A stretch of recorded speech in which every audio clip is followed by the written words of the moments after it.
आत्मतत्त्वरहस्यज्ञं महामान्यं जगद्गुरुं प्रचण्डधर्मसूरिं तं वन्दे श्रीगुरुतारणं वन्दे श्रीगुरुतारणं वन्दे श्रीगुरुतारणम्। अपन श्रीगुरुतारणम तो अरहंत भगवंतों को नमस्कार। दूसरी बार जब कहते हैं वंदे श्री गुरु तारण, तो हमारे गुरु भी तारण तरण हैं, उनको नमस्कार। और फिर तीसरी बार कहते हैं वंदे श्री गुरु तारण, तो हमारा धर्म भी वीतराग धर्म भी तारण तरण है।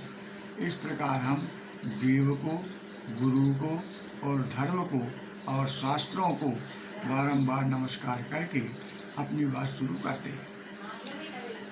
हम जो 24 पढ़ते हैं मंदिर विधि में, तो उसमें 24 तीर्थंकर भगवंतों का वो नमस्कार किया है, भाव नमस्कार किया है। 24 तीर्थंकर भगवंत में अपन जब पढ़ते हैं तो उसमें 5 प्रकार के वर्णों का अपन वर्णन पढ़ते हैं। 2 धवला, 2 श्यामल दिव्य, 2 जिनवर आरक्त शरीर, हरे वरण 2 ही कुलवंत, हेम वरण 16 एकवंत। तो ये अपन ने इसमें शरीर के रंगों का वर्णन क्यों किया है, गुरु महाराज ने क्यों किया इसमें? उसके पीछे कारण ये है कि चौथे काल में 5 रंगों के मनुष्य होते थे, और किसी भी रंग का मनुष्य हो, मोक्ष जाने में उसे कोई परेशानी नहीं है। सभी जो है मोक्षगामी हैं। इसीलिए कोई ये ना सोचे कि हम तो गोरे नारे हैं सो मोक्ष जा सका, और एक आदमी करिया है वो मोक्ष नहीं जा सकता, ऐसा इसमें नहीं है।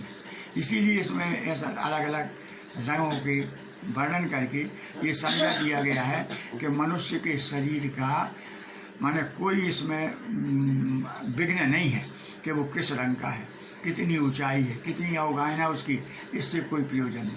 क्यों कि सभी तीर्थंकरों में 5 वर्ण पाए गए, अलग अलग वर्ण पाए, और सभी मोक्ष गए। इसका मतलब है फिर अपन पढ़ते हैं उसमें कि 4 जिनेंद्र चहु दिश गए, तो 4 जिनेंद्र परमात्मा 4 दिशाओं से गए, और 20 परमात्मा संबित से कैसे गए।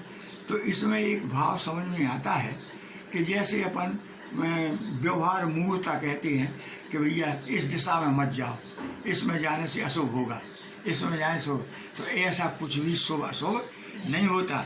ये हमारी मूर्ता है, लोक मूर्ता। क्यों? यदि ऐसा होता तो हर दिशा से भगवान सिद्ध लोग विराजमान हुए। आदिनाथ भगवान कैलाश पर्वत से चले गए, महावीर स्वामी समतल भूमि से चले गए, पावापुरी से, नेमनाथ भगवान ऊर्जंतगिरी से गए, जिसको गिरनार कहते हैं। तो जब 4 ही दिशाओं से, कोई पहाड़ों से गया, कोई समतल से गया, तो ना तो कोई भूमि उसके लिए ऐसा है कि इसी भूमि से मोक्ष जाएंगे। वो तो हम इसलिए उनको सबको नमस्कार करते हैं कि जैसे वे परमात्मा सिद्ध गति को प्राप्त हुए, वैसे हम भी अपने आत्मा के आश्रय लेकर के अपनी आत्मा की आराधना करते हुए और उसी का निरंतर पान करते हुए और अपने ऊर्ध्व लोक को गमन करते हैं। फिर अपन अंत में पढ़ते हैं कि पंच परमेष्ठी को नमस्कार किया, बंदो 5 का है, बंदो गुरु, हाँ। तो उसमें अरहंत को नमस्कार किया, सिद्ध को नमस्कार किया, आचार्यों को नमस्कार किया, साधुओं को नमस्कार किया, उपाध्यायों को। तो ये जो दोहा है 24 के अंत में, ये सबको एक साथ मिलकर पढ़ना चाहिए। उससे क्या होगा? ऐसा नहीं कि एक लाइन आप पढ़ लो, एक लाइन हम, नहीं, सभी लोग, क्योंकि भाव नमस्कार पंच परमेष्ठी को यहाँ पर किया गया है। अब उसके बाद अपन 24 विलेय क्षेत्र के 20 तीर्थंकर भगवान का स्मरण करते हैं। तो 20 तीर्थंकर भगवानों का स्मरण क्यों करते हैं यहाँ पर? क्योंकि उसके पीछे कारण ये है कि वर्तमान पंचम काल में यहाँ तीर्थंकर भगवंतों का अभाव है, और विदेश क्षेत्र में 20 तीर्थंकर भगवान सदा सर्वदा विराजमान हैं। तो उन 20 तीर्थंकर भगवंतों को नमस्कार करके हम ये भावना भाते हैं कि हे प्रभु, जब भी मेरा अगला जन्म हो तो वह मनुष्य भाव मिले और मुझे विजय क्षेत्र में तीर्थंकर भगवान के समो शरण में जाने का अवसर मिले, ताकि मैं अपनी अब उनके पाद मूल में, तीर्थंकर भगवान के पाद मूल में छायक सम्यक दर्शन प्राप्त करके मोक्षगामी बनूं। इस भावना से हम 24 तीर्थंकर भगवंतों के साथ 20 मैंने विदेश क्षेत्र के 20 तीर्थंकर भगवान का स्मरण करते। तो हमारी जो ये 24 ही है, ये वास्तव में देव पूजा है, पूरे सच्चे देव की पूजा, क्योंकि अनंत और सिद्ध भगवान ही हमारे सच्चे देव हैं। और उनकी वंदना करना, उनकी स्तुति करना, उनके गुणों का स्तवन करना और उन गुणों को अपने आत्म स्वरूप में विचारना कि वास्तव में जो गुण हमारे पूज्य भगवंतों में थे, वही गुण तो हमारी आत्मा में, क्यों कि अप्पा सो परमप्पा। कुंद आचार्य भगवान ने भी इसी बात को कहा कि प्रत्येक जीवात्मा जो है वो सिद्ध के समान शुद्ध और निर्मल है। तो प्रत्येक आत्मा जो है वो मोक्ष जाने की योग्यता रखती है। अब वो सब निर्भर है हमारे परिणामों पर।